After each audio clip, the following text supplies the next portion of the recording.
past couple of months I've been buying quite a few new watercolours. I haven't allowed myself to use them yet because I'm keeping them to unbox and use for the first time on video, so I can film it for you.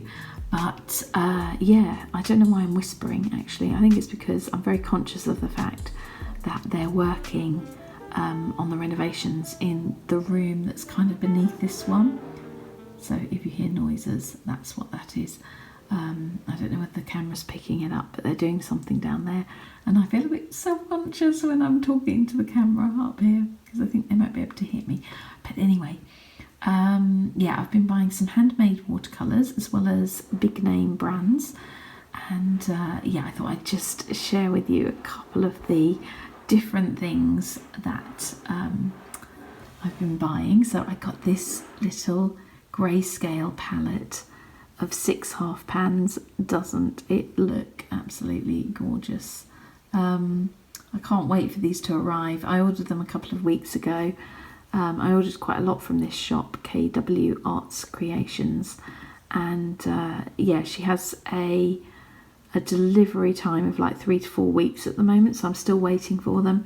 But I also bought the Icelandic Earths set, so as you can see you can buy the entire set for £27.60. These are all handmade artisan watercolours, that's why they're quite expensive, and they're very unusual pigments and minerals and so on. But yeah, I thought this would be a lovely set for me to have because I like really earthy colours. And yeah, so I bought a couple of sets, and I also bought let's click on that. Sorry, my internet is not great for some reason. It's taking forever today. Yeah, so as you can see, she sells a lot of single colours as well, and so I bought quite a few different ones. I can't remember how many now, but there were quite a few. I'm really excited to share them with you when they arrive, and all the other things that I've been saving up over the past couple of months, so that's quite exciting.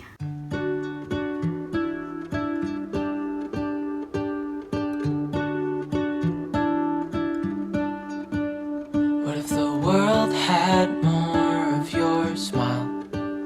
What if the wind could spread your love? What if your sweetness could reach everyone? There'd be no wars. Maybe the birds will sing about your heart. Maybe the trees will whisper the word. Maybe the sun will spread your joy to the ones who lost their hope.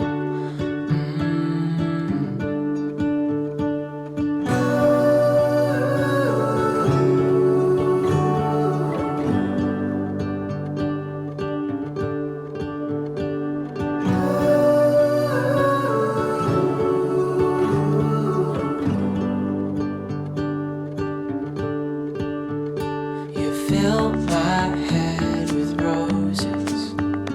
I can't help but dream away. Standing on a field with you and flowers everywhere. Maybe there is a star with your name. One thing I know is that there should be. There is no one a heart as pure, no, not like yours.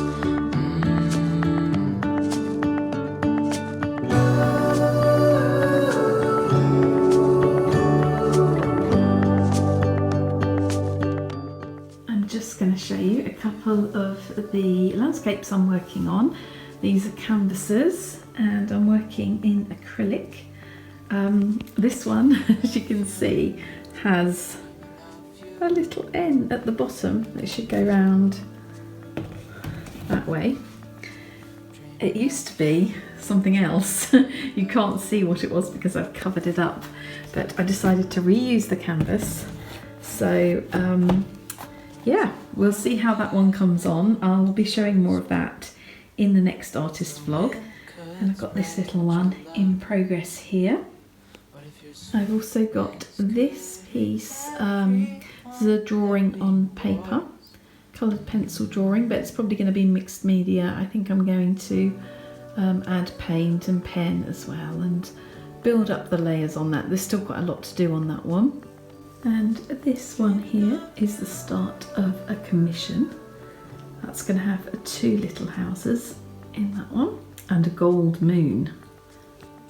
I've just put this one on the easel so you can have a quick look at that. That's in its very early stages.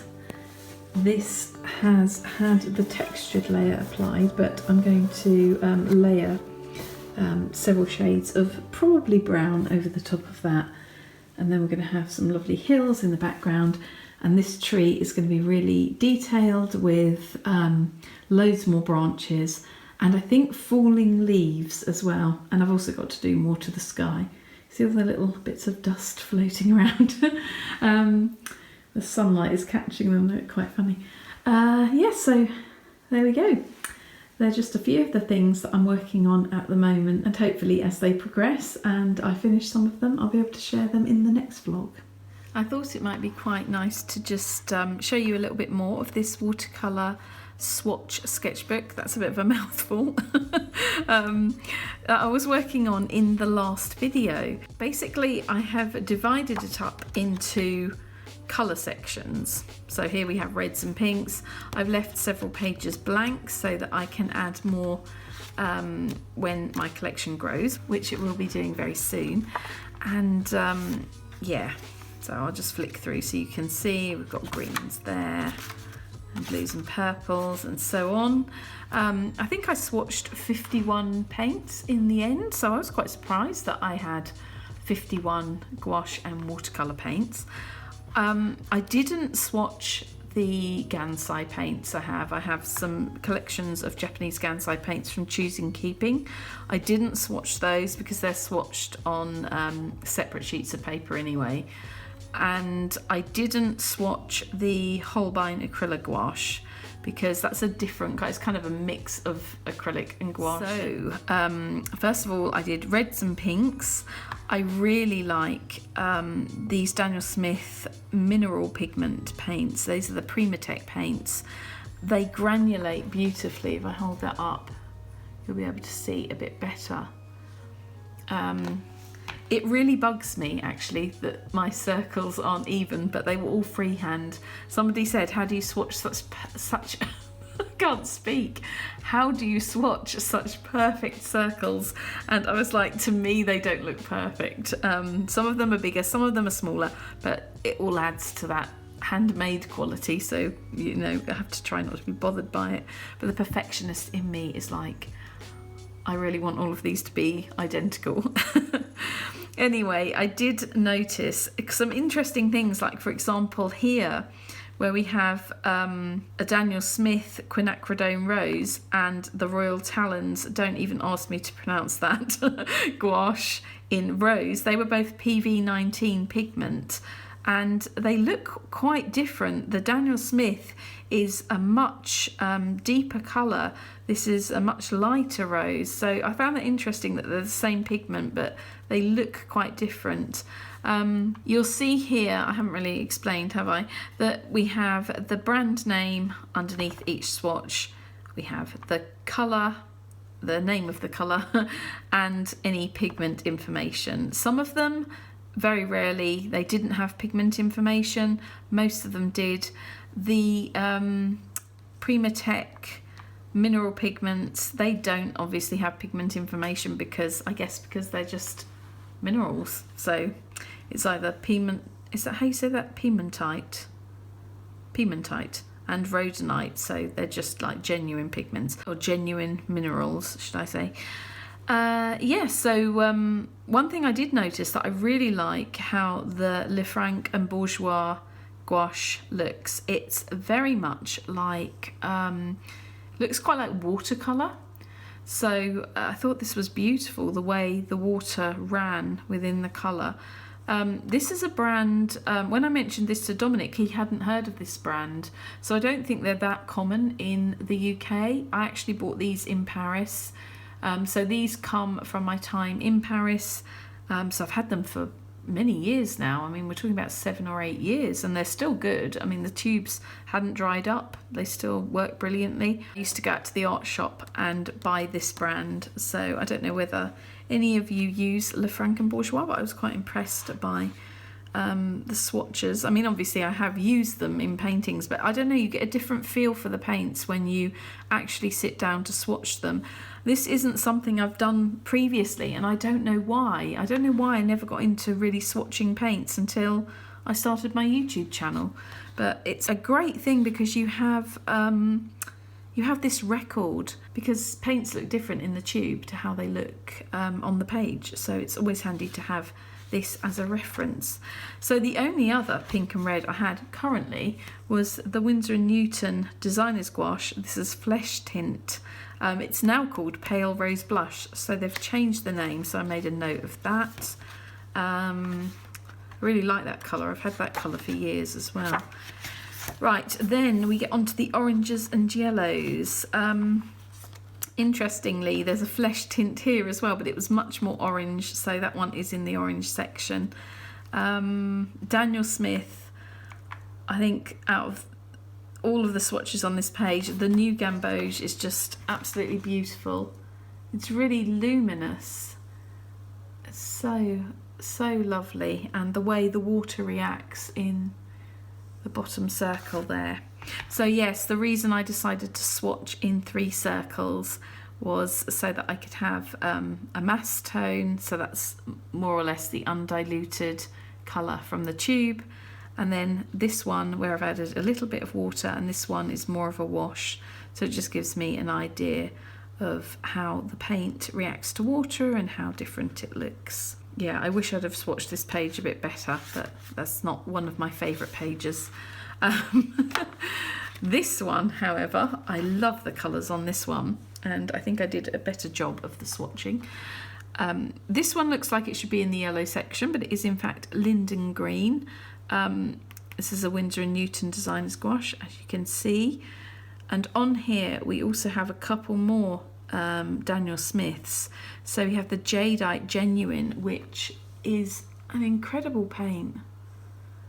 Look at that granulation and the different colours. It's so beautiful. Prussian green, really lovely bluish green, which is one of my favourite shades. And more Le Franc-Bourgeois. And then we have a Holbein Artist Gouache. I don't have many tubes of this, but that's an ash green.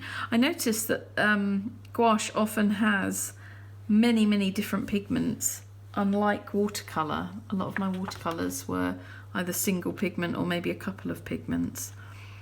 But yeah, then we have turquoise, and this is another strange one.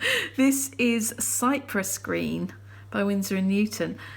To me that looks blue. I don't know about you, but because it called itself green, I put it in, well, it didn't call itself green, they called it green. I put it in the green section. And then we go on to blues and purples, which is another favourite page. Daniel Smith Mayan Blue Genuine, again, really reacts very interestingly on the page there. And we have a beautiful pattern going on in the Daniel Smith French Ultramarine. I remember Dominic saying to me that he really loves the phthalo blue green shade. That is absolutely stunning. I mean, I think they're all stunning. I always love turquoise as well, although it's really difficult to photograph turquoise. I always have trouble with that if I use it in a painting. Yeah, this also is one of my favourite pages. I don't know whether it's going to show up on camera, but the Daniel Smith Amethyst is actually sparkly. So beautiful. Daniel Smith Indigo, one of my favourite paints ever. I use this for my rain cloud paintings a lot. And I found this interesting actually. This is called Indigo by Winsor & Newton, and that's indigo, and yet they're really quite different. The Winsor & Newton Indigo is more like a Prussian blue. By the way, this one has a star beside it because I noticed it was a fugitive colour. meaning it's not light fast, so I have to be careful not to use that one on any work that I'm going to sell. So that can be used in sketchbooks, for example, where it doesn't matter and it's kept away from the light. And then we went on to browns and ochres. This is an interesting one here. This Daniel Smith Hematite Genuine. The swatch got really big as well because it was quite hard to control. It kept wanting to spread. But look at that granulation. You can imagine perhaps using that to paint a moon. Be very good for something like that. But yeah, I really like that. I love earth tones, so that page is quite pleasing to me. I think that's all It's strange, I love earth tones, but I've only got 6. But I have bought some more, so I'm going to be sharing those with you in hopefully the next video. I'm going to be doing a massive art haul. This was an interesting page as well, because here, now this doesn't make any sense to me whatsoever. So along the top row here, I must really like lamp black because I have 3 different lamp blacks. I have the Daniel Smith Watercolor lamp black, which has created in the wash circle. Look at that, it's like a little tree. And so then I have Winsor & Newton Designer's Gouache Lamp Black and the Winsor & Newton Artist Watercolor Lamp Black. And they all look pretty similar. There's not a great deal of difference. And then we get to Perylene Black. So it's got that gorgeous green colour. Love that, one of my favourite colours. And the Lefranc & Bourgeois Payne's Grey, which looks, it's a very, very bluish Payne's Grey. I probably wouldn't call that Payne's Grey, but it's a beautiful colour anyway. But this was the mystery on this page. Now this is something I bought quite recently because I wanted a Payne's Grey gouache. Other than this one, I wanted something that was slightly more grey. Now this is the Daler Rowney Aquafine gouache, and it does say it's Payne's Grey. On the label it looks very bluish grey. Now this, I swear I cannot see any difference between this and the lamp black. So it has the PBK7 pigment, which is the black, and it supposedly has PB29, which I believe is ultramarine blue. I can't see from any angle, and whether it was in mass tone or a wash, any hint of ultramarine in that colour. So I don't know whether any of you have this paint. If you do, can you tell me, does yours look different to this? Because I think they forgot to put in the blue pigment because it just looks black. There is no blue in there. I mean, I can use that as a lamp black, but I think that's what I'm going to have to use it for because it's not a Payne's Grey. This one, however, the Daler Rowney Artist's Watercolour in Payne's Grey. So the other one was gouache, this is watercolour. That actually does look Payne's Grey because it has a definite blue tone to it. And then I have a Winsor & Newton Cotman Payne's Grey as well, which really separates, the pigments separate a lot. This actually contains 3 pigments and they do separate a lot when you add water. Yes, and the other ones are just some of my greys. My one Schminker paint there in anthracite, that made some interesting patterns too. I thought that was beautiful. Other than that, what do we have? I think, yeah, we just have the whites, which you can't really see all that well. There, if I tilt them, you can. And then the last page, metallics. The only one I had at the time of doing this was the Winsor & Newton Designer's Gouache in gold, and that is quite a stunning colour. So there you go, that is my little watercolour swatch sketchbook, and I'm going to be adding to it soon.